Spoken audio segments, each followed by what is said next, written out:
आज हम एक ऐसे आदमी के बारे में बात करेंगे जो आज के बारे में नहीं सोचते हैं, वो सोचते हैं आने वाले 100, 200 या 500 साल के बाद की। सदियों में 2 या 4 ऐसे बच्चे पैदा होते हैं जो पूरी दुनिया को बदलने की काबिलियत रखते हैं। ऐसे में ही एक बच्चा था एलोन मस्क। एलोन मस्क को बचपन से ही किताबें पढ़ने का बहुत शौक था। वो जो शब्द है ना, किताबी कीड़ा, शायद इन जैसे लोगों के लिए ही बना था। एलोन मस्क रोज 12 से 15 घंटे तक किताबें पढ़ते थे और वो 10 साल की उम्र में कंप्यूटर प्रोग्राम बनाना भी सीख गए थे। और उन्होंने 12 साल की उम्र में अपने घर पर पड़ा एक पुराना कंप्यूटर में ब्लास्टर नाम का एक वीडियो गेम भी डेवलप कर लिया था और वो गेम आज भी आपको इंटरनेट पर मिल जाएगा। उन्होंने गेम बनाया नहीं बल्कि $500 में ऑनलाइन बेच भी दिया। मस्क का मानना है कि looking for the solution is the biggest problem, यानी प्रॉब्लम नहीं है, उस प्रॉब्लम का सॉल्यूशन ढूंढना ही सबसे बड़ी प्रॉब्लम है। अगर मस्क की कंपनी में कोई भी कर्मचारी ये कह दे कि ये काम बड़ा मुश्किल है या इसको नहीं कर सकते, तो वो उस व्यक्ति का आखिरी दिन होता था उस कंपनी में। मस्क का कहना है कि कोई भी काम होगा, जरूर होगा, लेकिन सोचना ये है कि वो कैसे होगा। मस्क ने 10 साल की उम्र में इतनी किताबें पढ़ ली थी जितना तो कोई ग्रेजुएट भी नहीं पढ़ता है, और वो पूरी दुनिया को पॉल्यूशन मुक्त बनाना चाहते हैं। उन्होंने सोलर सिटी बनाई जो सस्टेनेबल एनर्जी क्रिएशन पर काम करती है।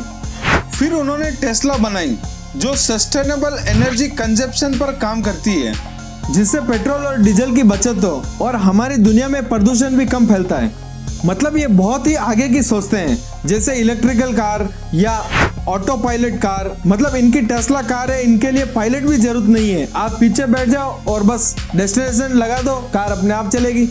मस्क ने बहुत सारी कंपनियां बनाई, जिनमें से कुछ खास कंपनियां हैं जैसे Zip2, X.com, PayPal, SpaceX, Tesla, solar city और हाइपरलूप। जब वो कॉलेज में थे तो वो एक दिन में अपने खाने के ऊपर $1 से भी कम खर्च करते थे। एलोन मस्क ने एक घर को किराए पर लिया था और हर वीकेंड वो अपने घर को एक नाइट क्लब में बदल देते थे। और जब वो अपने घर को नाइट क्लब बनाते थे तो उनके कॉलेज के बहुत से दोस्त वहां पर आते थे और उनके नाइट क्लब में एंट्री फीस $5 थी और कभी कभी तो उनके नाइट क्लब में 500 से भी ज्यादा दोस्त आते थे। फिर उन्होंने अपने भाई के साथ मिलकर एक Zip2 नाम की सॉफ्टवेयर कंपनी बनाई जो कुछ गूगल मैप की तरह काम करती थी। Zip2 को उन्होंने $307 मिलियन में कॉम्पैक्ट कंपनी को बेच दिया। उन्होंने 1999 में अपनी जिंदगी की पहली कार खरीदी जो कि मैक्लेरेन F1 थी, लेकिन कुछ समय बाद उनके पास इंश्योरेंस भरने के पैसे न होने के कारण उन्होंने अपनी कार को बेच दिया। मस्क ने 1999 में $10 मिलियन लगाकर एक और कंपनी की स्थापना की जिसका नाम था X.com। X.com एक फाइनेंशियल सर्विस कंपनी थी। फिर एक साल बाद X.com और कॉन्फिनिटी कंपनी एक साथ मर्ज हो गई, जिसे आगे चलकर पेपल नाम से जाना गया था। फिर 2002 में eBay कंपनी ने पेपल को $1.5 बिलियन में खरीद लिया था, जिसमें से एलन मस्क का $165 मिलियन का हिस्सा था। 2008 में एलन मस्क टेस्ला कंपनी के CEO बने, लेकिन एलन मस्क यहीं पर नहीं रुके। वो इस धरती से भी बाहर एक दुनिया बसाना चाहते थे और उन्होंने सोचा मंगल ग्रह पर जीवन होना चाहिए। उन्होंने ये सोचा मंगल ग्रह पर जाऊंगा, वहां पर पेड़ पौधे लगाऊंगा, पूरा जंगल बसाऊंगा और यहाँ से लोगों को लेकर और वहां पर बड़े बड़े शहर बसाऊंगा।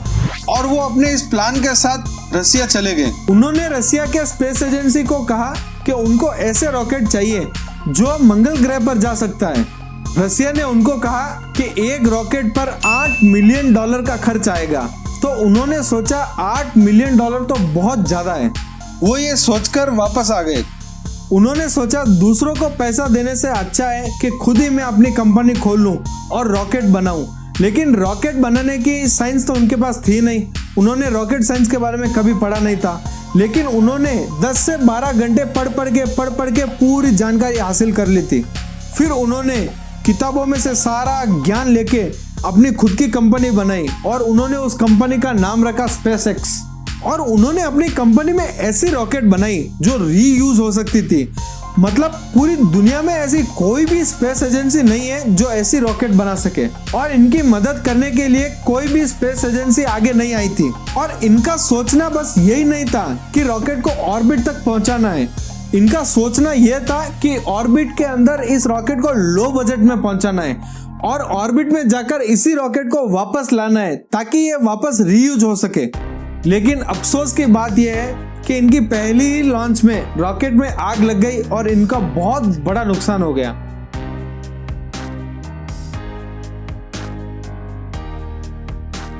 फिर भी इन्होंने हार नहीं मानी और दूसरी लॉन्च की। रॉकेट लॉन्च हुई, स्पेस में गई, लेकिन ऑर्बिट तक नहीं पहुंची, बीच में ही ऑफ रूट हो गई और मिशन फेल हो गया।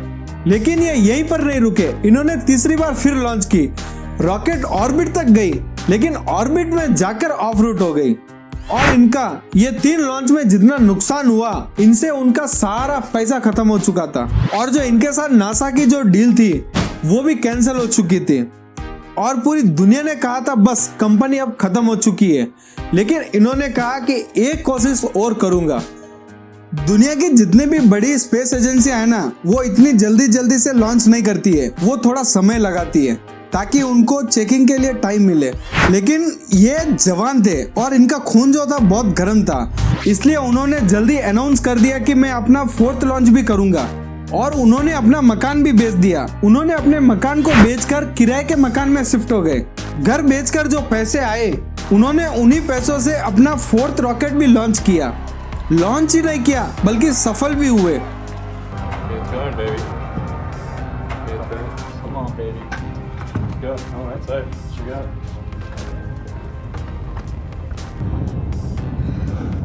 Speed 1.2 kilometers per second, downrange distance 11 kilometers. Okay, this is bad. Potentially bad.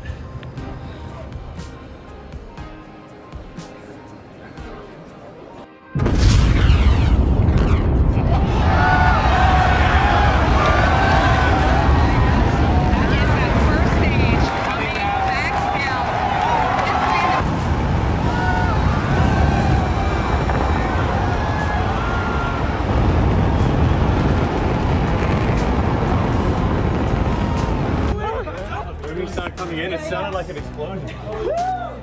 Yeah, man. Oh my God. Most fired up is that creating a self-sustaining civilization on Mars, it would be the greatest adventure ever in human history.